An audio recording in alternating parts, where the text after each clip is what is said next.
a fragment of the book The Alternative Bible, entitled The Real God. The real God has no name. God, who has a name, is named as a limited being.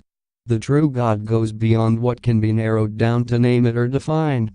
Naming means having a limited set of specific features that we have in minds. Man unwittingly, using the names he specifies and narrows down what he names. Conduct such a thought experiment. Instead of using the word God, use any name known to you and thinking about God. Instead of saying God, use only this name. After some time, for an additional comparison, instead of the word God, start using the name of some known object. You can also use the word goddess, all the time referring to the same character.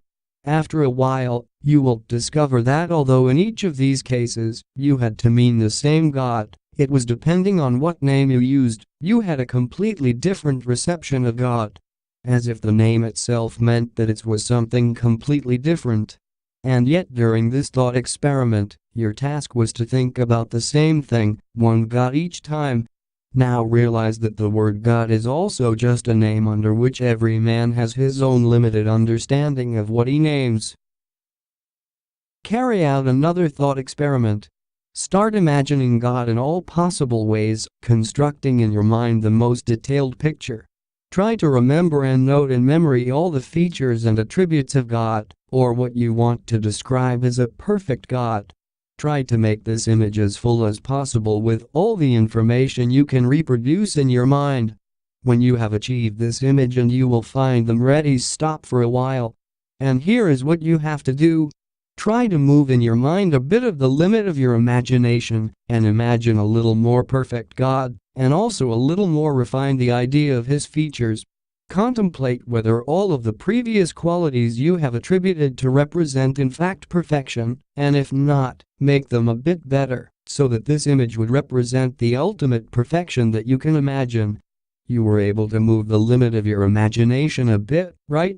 Although you have just thought a moment ago, the image that you originally constructed is already full and ready.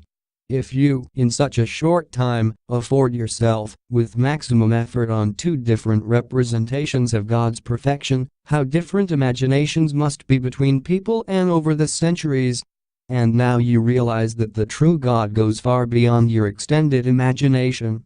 Your mind, like a computer, has limited computing power, i.e. it is simply the limit of imagining that is not the limit of the actual state of affairs, but only a certain narrowed field. Especially thinking with schemes greatly limits our perception and ability to see the actual state of affairs. You are much closer to the truth when instead of thinking with images or symbols, you focus on the emotional level. Such an idea or feeling of God and ignoring the limited logic and programmed symbols of God's visualization can be a way for you to feel a better sense of God's presence, but still only to the extent that your body and mind are ready. The real God is something comparable to what Carl Gustav Jung called the unconscious, subconscious, in-depth psychology. Jung was able to describe the manifestations of the subconscious in many ways and talk about them, but he was not able to point to the subconsciousness as no one is, because according to its name and definition, the unconscious is what is unconscious, that is, what we are not aware of from the name itself. This we do not know. When you become aware of something, it is no longer unconscious. It can be at most a manifestation of presence of subconsciousness and what emerged from it. Just as we are unable to point directly to the unconscious, but only to its manifestations, so the true God remains unnamed, unrecognized, and we can only see his manifestations.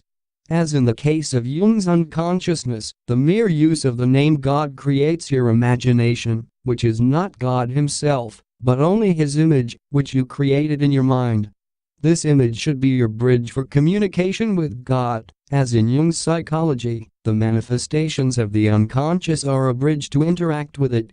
Man by his very nature is doomed to create a limited imagination by giving names, even God, because without them we are not able to indicate our perception at all, and refer to a given topic.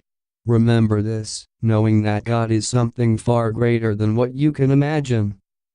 Remember also that it is still your task to create in your mind the most perfect image that will be your bridge to connect with the true God.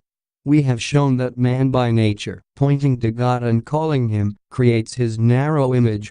In this way, Yahweh God in the Bible is not a total God, but only a powerful being with a great ego and aspirations to play the role of an imagined God, just like Allah and every other God described. When someone tries to point directly to this, then the true God escapes beyond this description, and only an afterimage remains. It is arrogant to argue that we are able to fully perceive and understand the essence that already so far exceeds us, that we define it God, and assign it to creation and fulfillment of the entire universe, unless someone claims that God created only the earth, but then it would be very local. There is nothing wrong with this, that man creates an image of God for himself, as long as he is able to change and improve it with the increase of his own knowledge and consciousness. By the same token, it was important at a certain point in history that mankind would allow oneself the possibility that it is not the sun that revolves around the earth, and that the earth is not flat. Is the change in such fundamental knowledge and imagination of the world in which we live, which was followed by the reflection that God is not behind the clouds, because behind them is a huge cosmos, and not his palace, harm God in any way? No way. What's more, it helped our search and imagination of God immensely, because with the discovery that the universe, in which we live is even larger than humanity thought so far, our image of God has also moved in the direction of perceiving it even greater and more perfect than before. This is the nature of things. In order to verify the information and discover the error in earlier reasoning, the man went further and created a new, more perfect perception of reality, in which there will always be a place for God, no matter how much we learn about the world around us. However, all these are images and beliefs through which we see glimpses of information about the true God. Again, let me repeat this. It is our nature to imagine imperfectly, but it is our duty to improve ourselves also to improve our imagination. God is revealed by observing opposites and understanding what is not divinity. The more we abolish our misconceptions of God, such as being an elderly man hiding behind a cloud, the more we will approach the true experience of God, if of course our choice will be in his search. So what is the real God? No honest answer can be given to this question, because every wording will be a limitation to the role included, even in the most perfect definition we will create. Instead, I will tell you what God I suggest to imagine. God accepts you just the way you are. God loves you just the way you are. God gives humanity freedom of development. These are, of course, suggestions. Your experience of relationship with God and about whether you add something to this list or subtract it from it depends only on you. It was a fragment of the book Alternative Bible entitled The Real God. If you liked it, remember to click the like button and subscribe to my channel for more inspiring materials in the future. Link to the paper and digital version of the book in the description below.